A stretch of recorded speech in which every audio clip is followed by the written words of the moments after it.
Reach high, aim high, and obtain.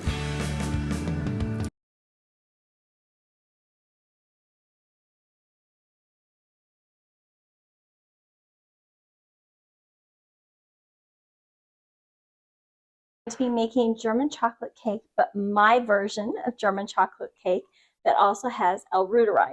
So this is kind of like taking the traditional cake, but trying to make it as healthy as possible, despite the fact it's got sugar. So preheat your oven to 350. Pans here from Salad Master. You can see I've already got 2 cut there, but I showed this a bit ago to my dad, and he was like, why doesn't anybody show this? So I thought I'd show you this. So if you fold parchment paper in half and fold it in half again, okay, and then you want to form a triangle and then make an even smaller triangle. And then the great thing about these types of pans is because of the way the light hits it, it lets you know where your center point is. So if you find your center point with the tip of the triangle you formed, that helps you determine approximately where your cut needs to be. Now, if I unroll this, it'll be just a little bit shorter, but look at that.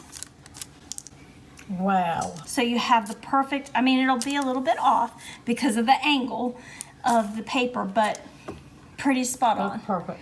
And so what we'll do is we'll butter these, and then we'll put this in place, and then the butter will actually grip the parchment paper, and then I butter the parchment paper on top to make sure that when I flip the cake, it'll actually pop out, parchment paper will be on top, and then I just peel the parchment paper off. What a good trick. Yep. So to show you how this works is I'm actually going to use our butter bell here. We tend to keep this constantly filled because we love our butter.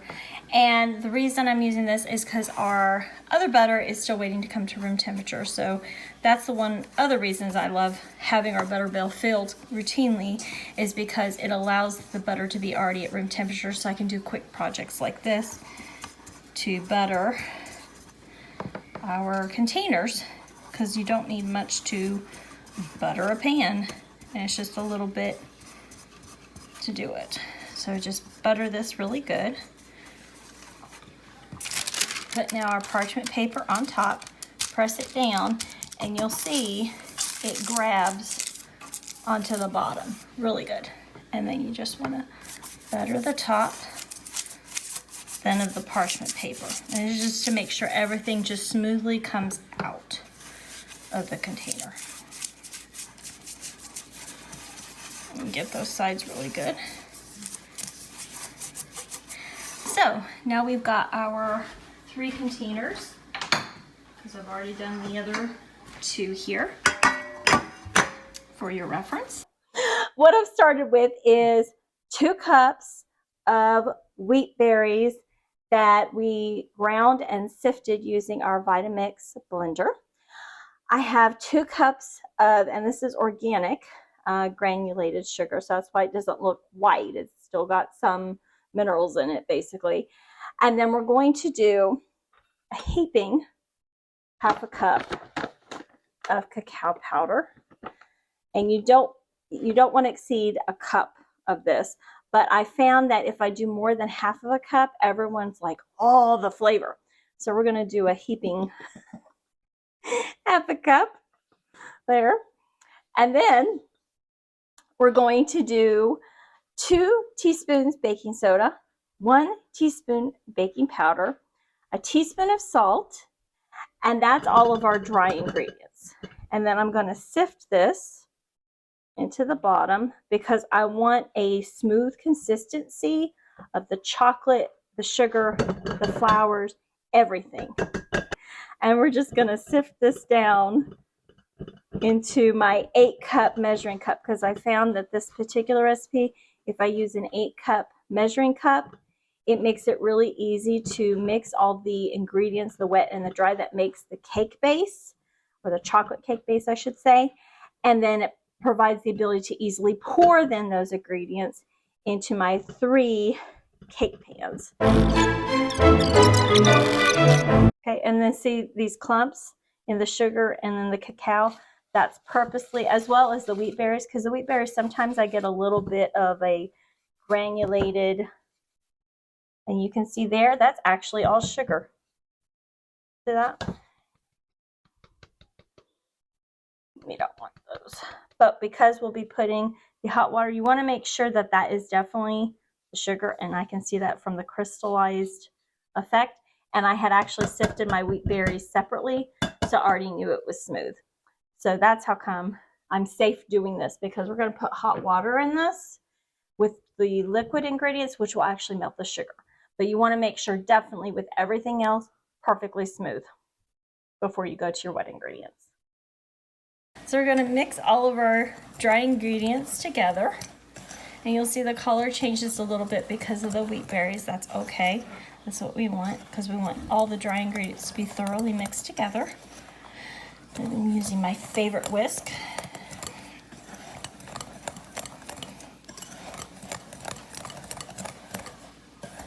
Okay. So the wet ingredients we're going to add is 4 eggs. And that's my last egg. I always do them one at a time to make sure that the egg is good before adding it to my batter. Then we're going to do 1 cup of buttermilk. This is our homemade buttermilk.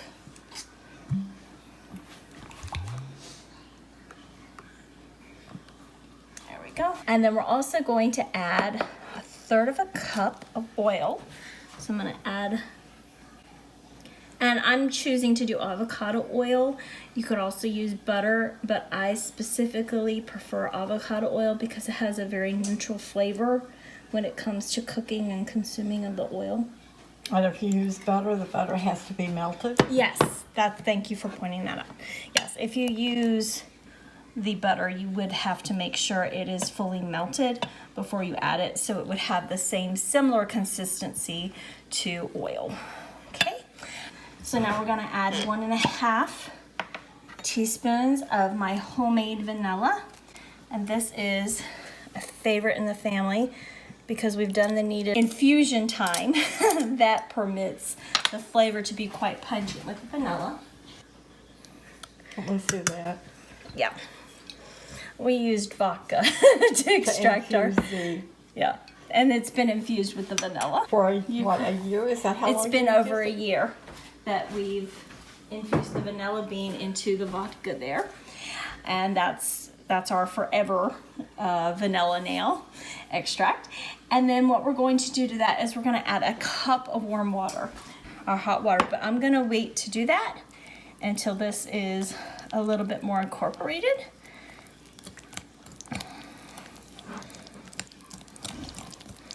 So it's more on the last note. And we're going to gently add that. Okay, just a little bit at a time. And we're just gonna slowly add it in there. Get our hot water in there. And stir this all together.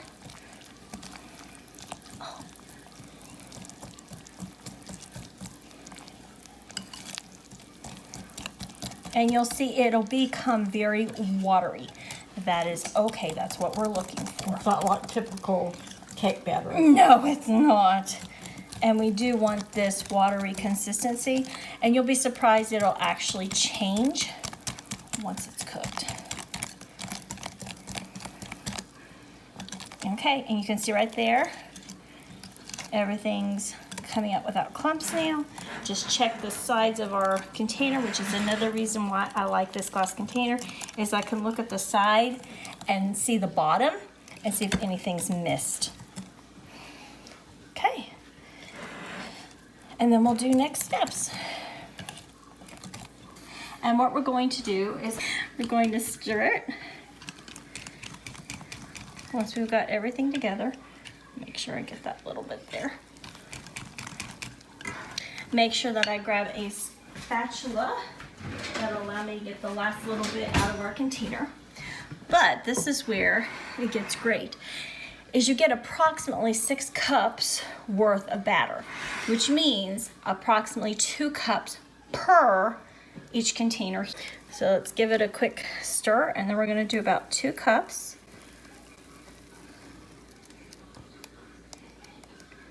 Into each.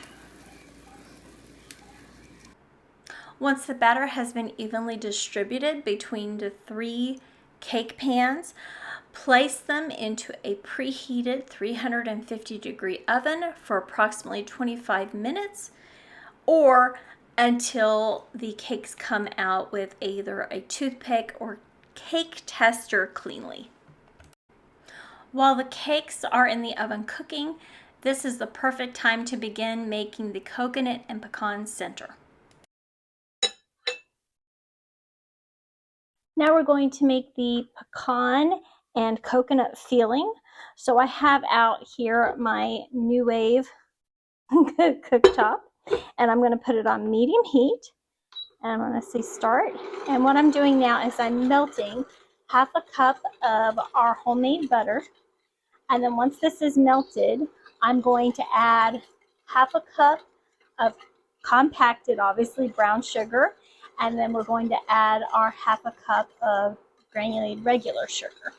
But of course, ours is the organic sugar, so it's got a slightly different color than standard sugar does. And then we'll get those mixed together. As soon as the butter's melted. And we're practically there. So now I'm going to add my sugars. Make sure I get all of that.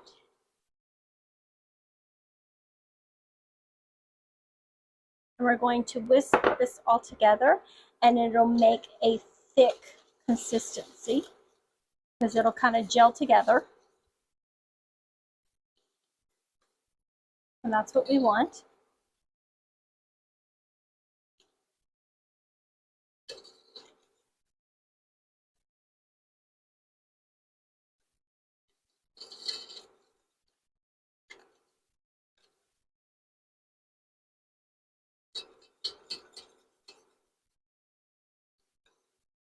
And you'll see it coming together quite well.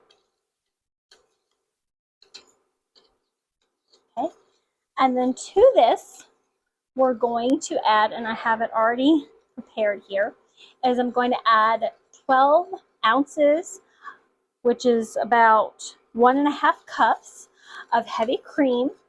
And to that, I'm adding 3 egg yolks that I've already separated here, and then 2 teaspoons of vanilla extract, and it's my homemade vanilla extract.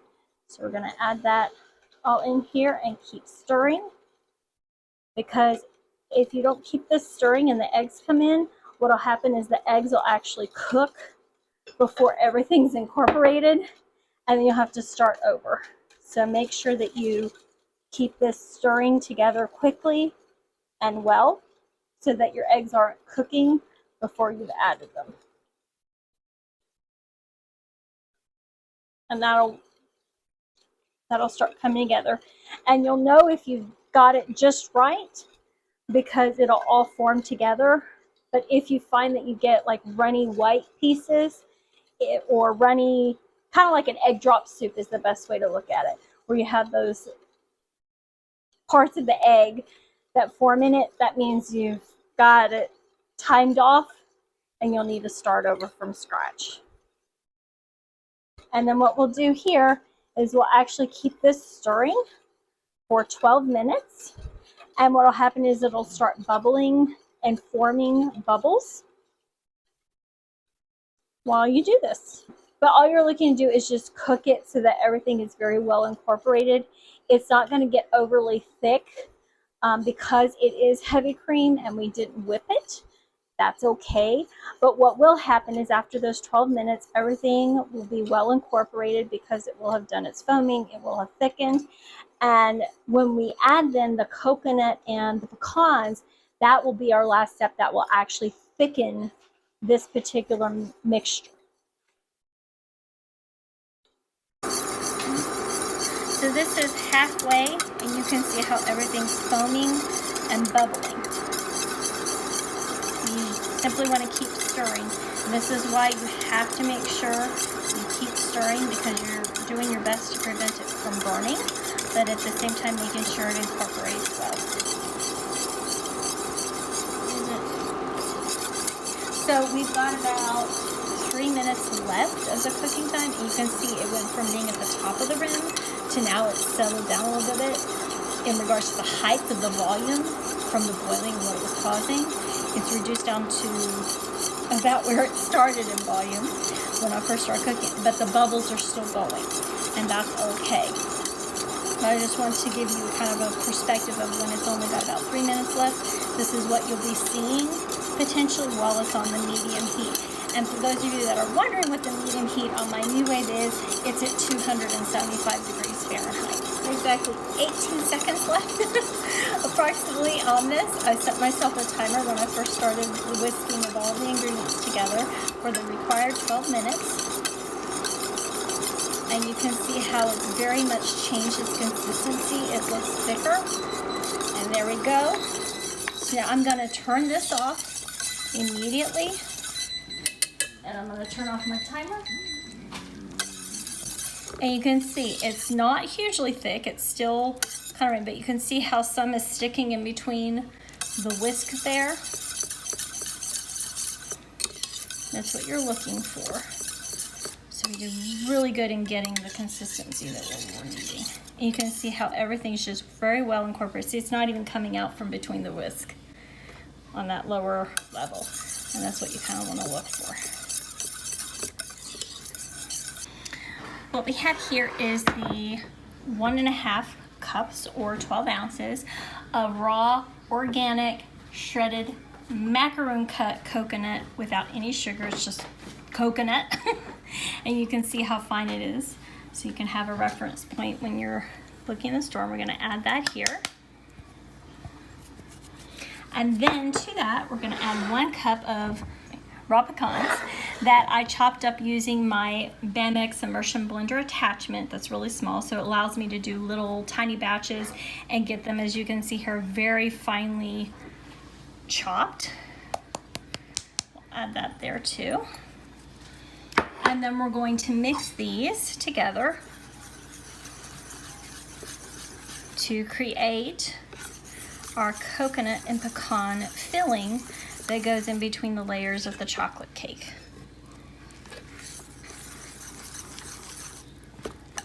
And I'm purposely using the whisk because a little bit of the coconut has some, has clumped up, and by using the whisk it permits me the ability to get rid of those clumps to make sure it's a very thin and smooth consistency across the board with it. And you'll see it's getting quite thick now.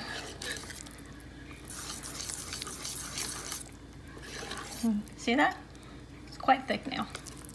And so what we'll do is we'll actually let this cool, and while this is cooling, we will actually create our buttercream with Reuteri that we will put on the cake that will make it extra pretty and decorative, and at the same time provide some fabulous probiotics to everyone in the family that eats this.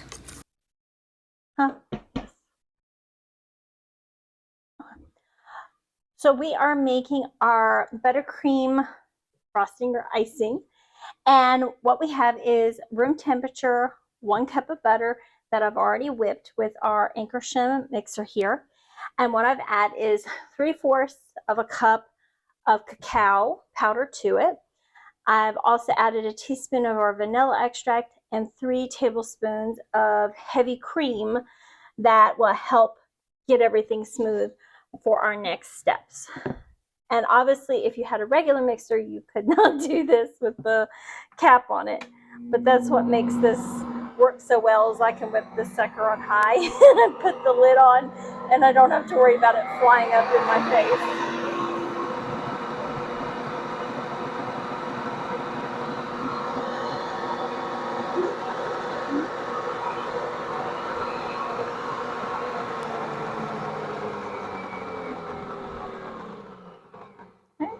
That's one of the things I love about this Ankersham is that I can literally put this thing on high, put what I call the lid on it, and I don't have to worry about things flying up and accidentally going in the air and breathing it in and stuff. Okay, I'm just scraping that down so I can make sure I get everything good. So to that, I'm going to add 3 cups of powdered sugar, and then 3. Okay, now this is to create the base that we're actually going to add our Reuteri to. And then we're going to put our lid on so that we're good. Put it on, start a little bit slow, and then we're going to whip it up.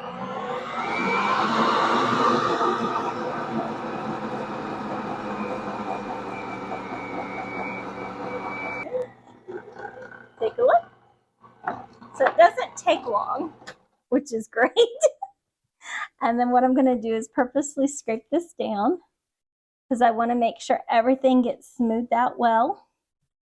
I'm going to go around the center piece and get everything there too.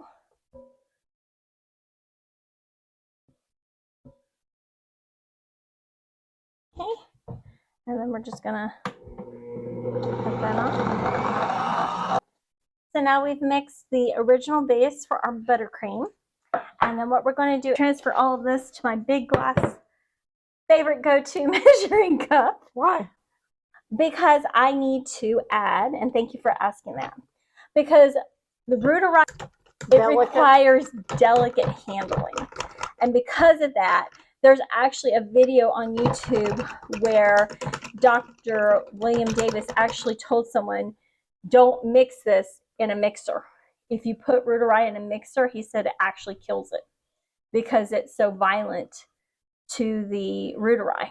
So that's how come I'm literally transferring this out of the whisking mode so that I'm trying to get all the icing here. It's a sticky job, but somebody's got to do it right. But because of him saying that, I'm always making sure that when I do manipulate or utilize the Reuteri, I'm manually stirring it, or I'm doing as little manipulation as possible to it, because he mentioned if a person were to put it in the mixer, it would kill the Reuteri because it's just too violent for it. And too aggressive, I should say, is the more accurate term. Another reason why I'm purposely putting it from here into here is this is a metal bowl.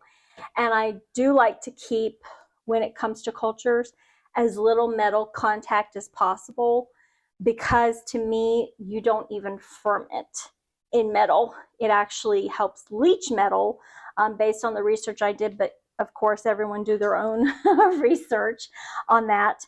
But based on the information I have gathered over time, they say that metal and plastic, things that aren't naturally occurring type equipment, such as like a ceramic pot or a glass pot, it doesn't do good with cultures.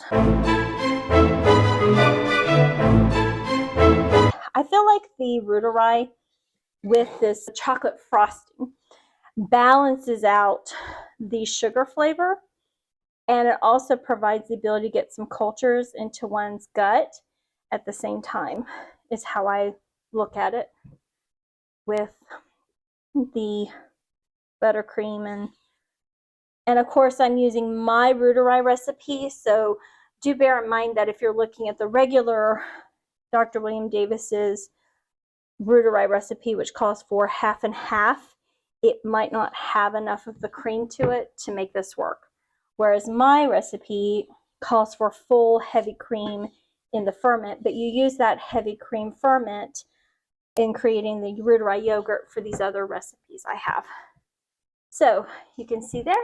So what we're going to do now is take our Reuteri yogurt, and you can see it's got a little bit of separation on top, but that's okay. You just stir it. And also I've noticed with mine that even though it may look a little bit liquidy after I stir it, it thickens up quite quickly. So you can see that, see how quickly it thickened up.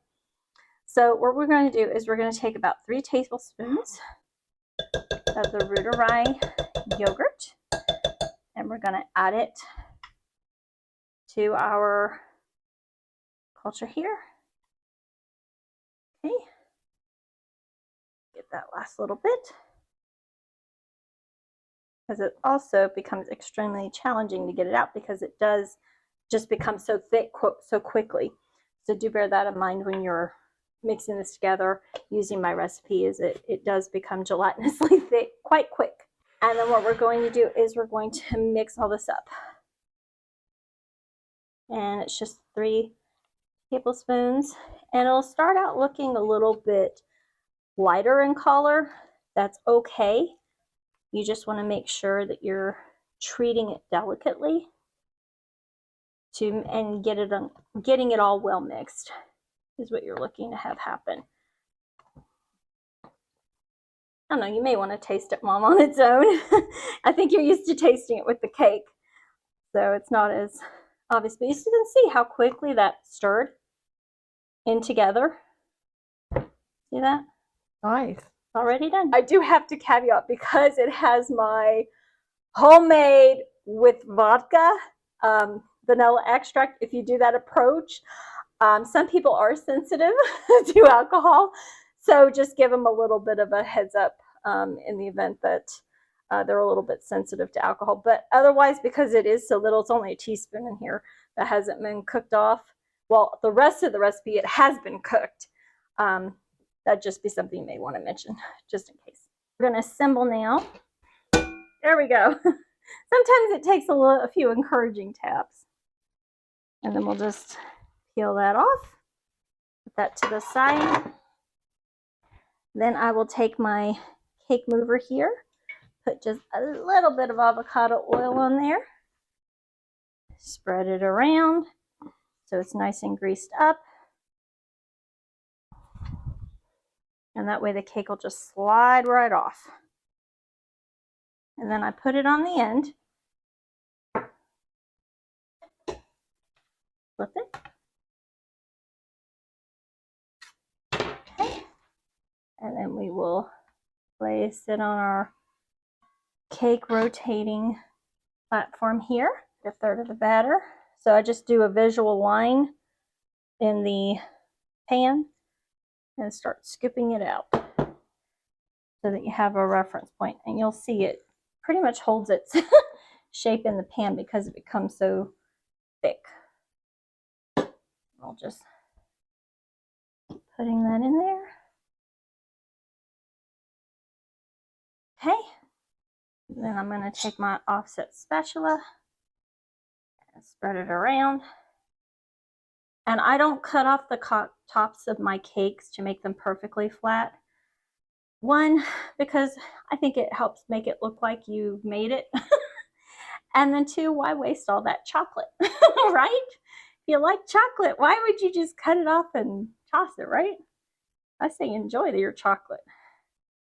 And especially if you have a chocoholic in your family like we do.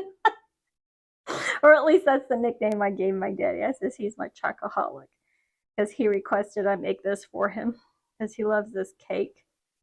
You can tell lately I've been cooking a lot of things for my dad upon request, right? Okay.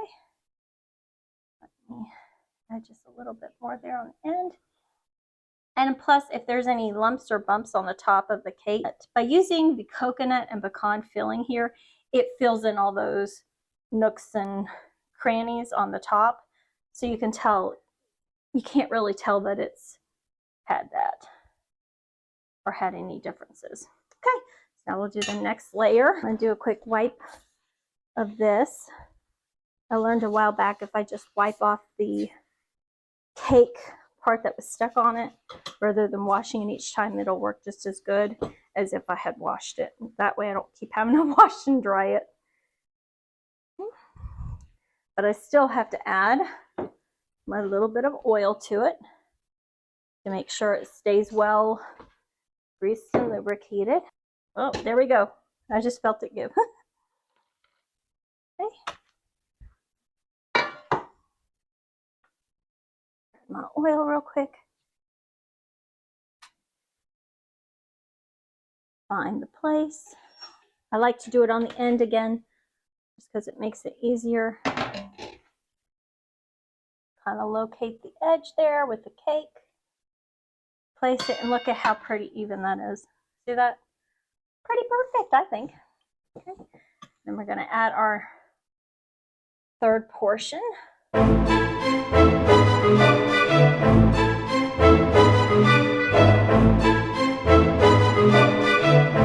to get that evenly spread.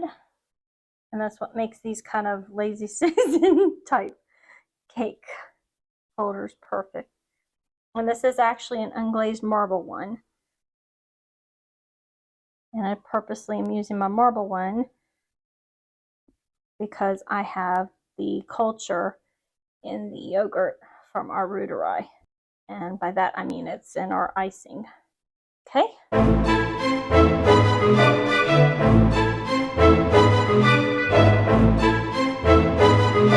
And there we have our assembly. So now we're going to start applying the icing.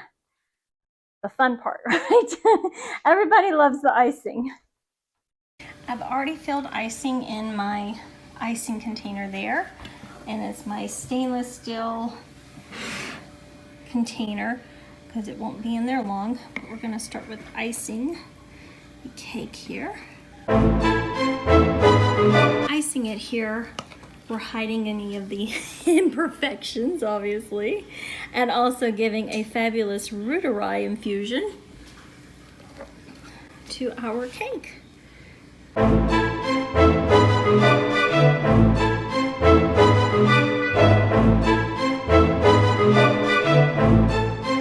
My chocoholic was in here earlier having some of the icing, but I don't mind. This is healthier than most icings out there, so I'm okay with that. Plus, I have to admit, it's a huge compliment to me as the cook that he wants to do that.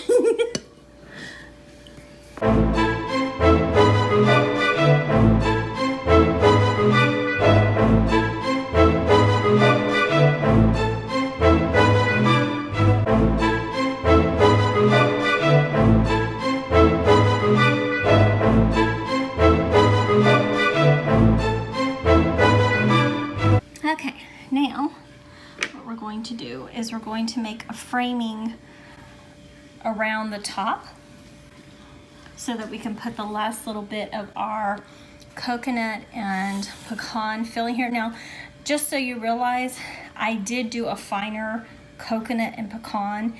If you want to make it longer pieces of coconut or a more choppier version of the pecans, feel free to do that as long as the quantity portion stays the same. It's just we happen to like a more finer result on that here.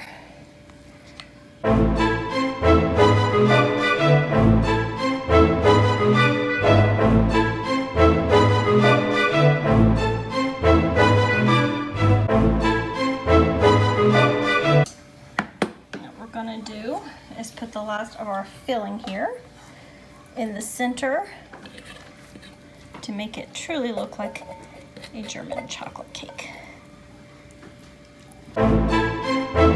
We will take our offset spatula and we will smooth that out gently. What we'll do is we'll get close to the icing, but gravity will actually fill in the holes for us, so we won't have to touch the beautiful decoration that we did on the ends there.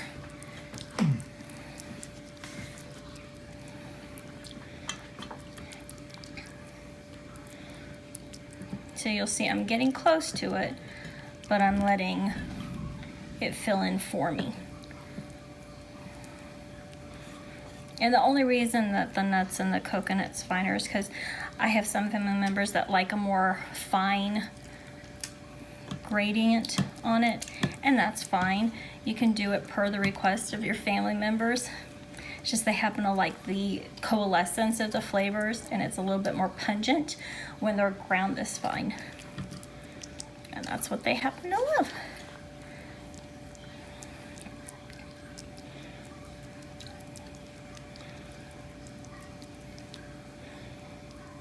Okay, you can see how beautifully that turned out. And then, if you happen to have leftover icing, which I still have quite a bit, and that's great because then, I can come in on the bottom and I can make it look really pretty. So see here.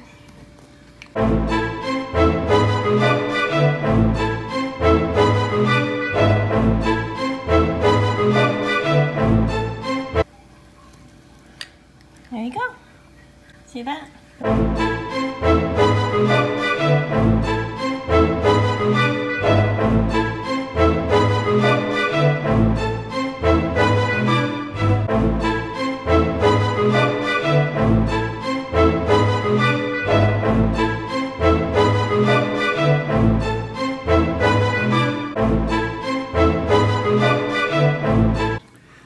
Crystal made me a German chocolate cake.